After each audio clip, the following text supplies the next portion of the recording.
Okay, hi everyone. I think we are now live on Facebook. Hello, Facebook friends, and thank you for being with us today for another installment of After Lunch Special. It's CSL's or Centers for Spiritual Living, if you don't know us. It's our weekly interview series with Science of Mind magazine. I'm your host today. My name is Holli Sharp, and I've been on staff with the magazine for more than 6 years. Today, it's my honor to sit with Dr. Dennis Merritt Jones. Dennis has been sharing his brilliance with the magazine longer than I've been involved with the magazine. He is a prolific and award-winning author, a sought-after speaker, and a soul-reaching teacher with Centers for Spiritual Living. Dennis, welcome. And how long have you been writing for the magazine? I don't think we've talked about that. I don't think we have. Holli, I think that probably goes back to the maybe 15 years or so. About 15 years, I think.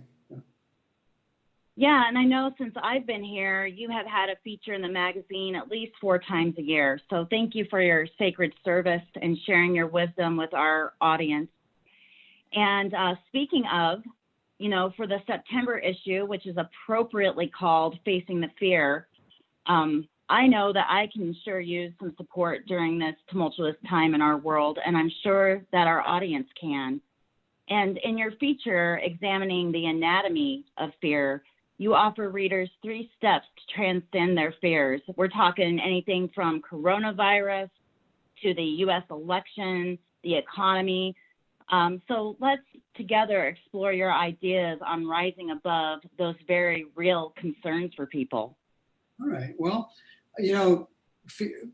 fear is we're hardwired to experience fear as living creatures. Every living creature is hardwired to experience fear.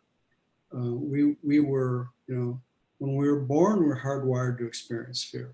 The interesting thing is that the professionals tell us that we're born with only 2 basic fears: the fear of loud noises and the fear of falling. And every other fear is acquired over our lifetimes. And as children, we learn a lot of fears that we drag into adulthood. And while they may have been appropriate in our childhood to help us survive, they don't really necessarily belong in an adult life, but somewhere along the line, the boundary between what to fear and what not to fear as adults got blurred. And so we drag a lot of fears into our adult lives that really have no business being there, or we allow them to control us rather than we control them. So the first fear that I think that many people, it would help if they could get their arms around the fact is that you can run, but you can't hide from fear. There's a great acronym for fear that I use in the book, The Art of Uncertainty. And the acronym is forget everything and run, which is when fear arises from within, that's exactly what we do. We turn, we spin on our heels and we run. If not literally, metaphorically, we run to the refrigerator, to the liquor cabinet, the medicine cabinet, to the shopping mall. There's lots of places we can run to avoid dealing with our fears. But when we come back, the fear is always there. We can't avoid it. So it's not a matter of learning how to avoid our fears, just learning how to let them be in our lives in a way that we can be proactive with them. So so the first thing that we must come to grips with is the fact that we can run, but we can't hide from our fear. And you have to ask, why is that? Well, the answer is obvious. Your fear is not out there. Our fear is something that arises from within. It can be triggered by what is transpiring around us. It can be motivated to arise from within. But the fear, the things that trigger our fear from without and around us, a lot of them we give more power to than they deserve. But we have to, so the first practice is to enter a mindfulness that the fear is not out there. It arises from within. And once we can own that, we begin to understand that it's there for a reason. We can use that fear in a proactive way. The second aspect of fear and by the way, all 3 of these aspects are in my book, The Art of Uncertainty, which I know we're going to talk about in a little bit. The second aspect of fear is that all fear is attached to a concern of death. I know that's a big idea. Take a breath and think about it. All fear is attached to a concern of loss of something. A loss, it can be a loss of the obvious, a loss of a life, a loss of your health, a loss of a relationship, a loved one. But what about the death of a bank account, or the death of a career, long before perhaps we wanted them to end? Fear is what wraps itself around us, and it disguises itself in many, many ways. But behind all fear is a concern of loss of some sort or another. So the practice is, the next time that you're experiencing fear, stop, take a breath, and ask yourself, what is it behind this fear that's triggering my sense of concern of loss of something? And that doesn't mean that the concern of loss isn't legitimate, but at least you'll be able to put it in perspective, which takes us to the third aspect of learning how to live with our fears, and that's the fact that our fears, if we let them, can be our master teachers. Our fears are there for a reason. They're there to guide us. And when we can learn to be proactive and responsive to them rather than reactive and fearful of our fears, we can let that fear become our teachers. And every fear that we have has a message for us. In the book, I talk about the idea of embracing your fear and pulling it in close and talking with it. And I actually, in the book, I give a guided meditation about pulling your fear in close to you and asking it, whisper in its ear like you're on the dance floor. Oh, tell me, master teacher, what is it I need to know about you so I can transcend you and move on with my life? That doesn't mean the fear goes away, but what it means is that we understand it in a way that we can live with it in a proactive way rather than living in a reactive way with it. Thank you, Dennis. Those are beautiful insights. And I think that meditation is very helpful for our audience. And in the feature in September, you write that overcoming the many-headed beast named fear does not mean slaying it or pushing against it. I love that visual. And that to resist anything only gives it more power. Right. So in this current climate, and with the wisdom of your years of teaching and writing, how do you resist that fear in the current situation that we're in right now?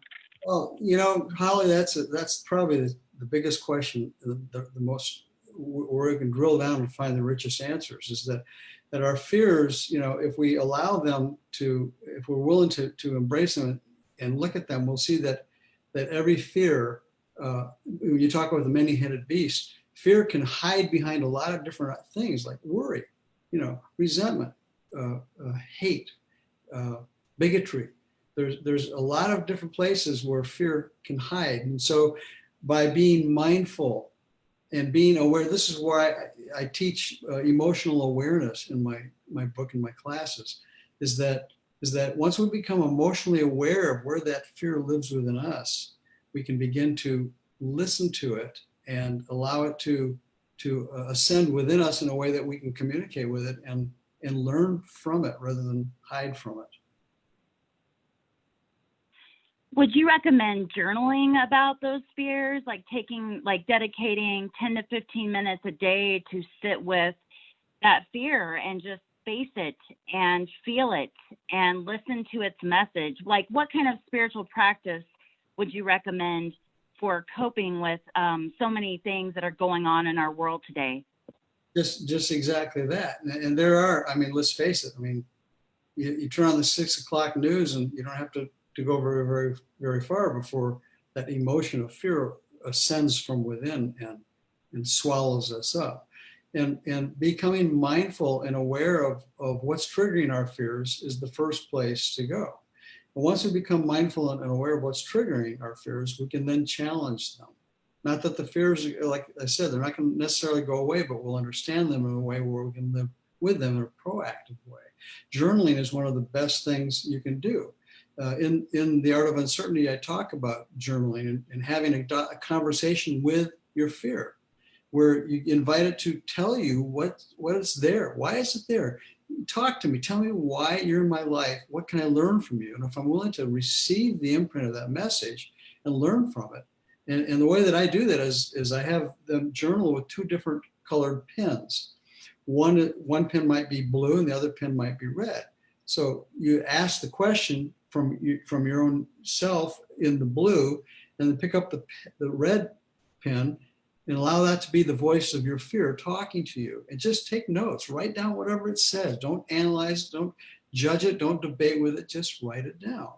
And in the process of doing that, you'll be able to see, if you give yourself permission, the fears from within you will reveal themselves in a way that they will offer you the gift of how you can transcend them if you're willing to do the work. That's beautiful. Thank you, Dennis. And one final question before we talk about the art of uncertainty. Let's get really vulnerable here. What fears trigger you?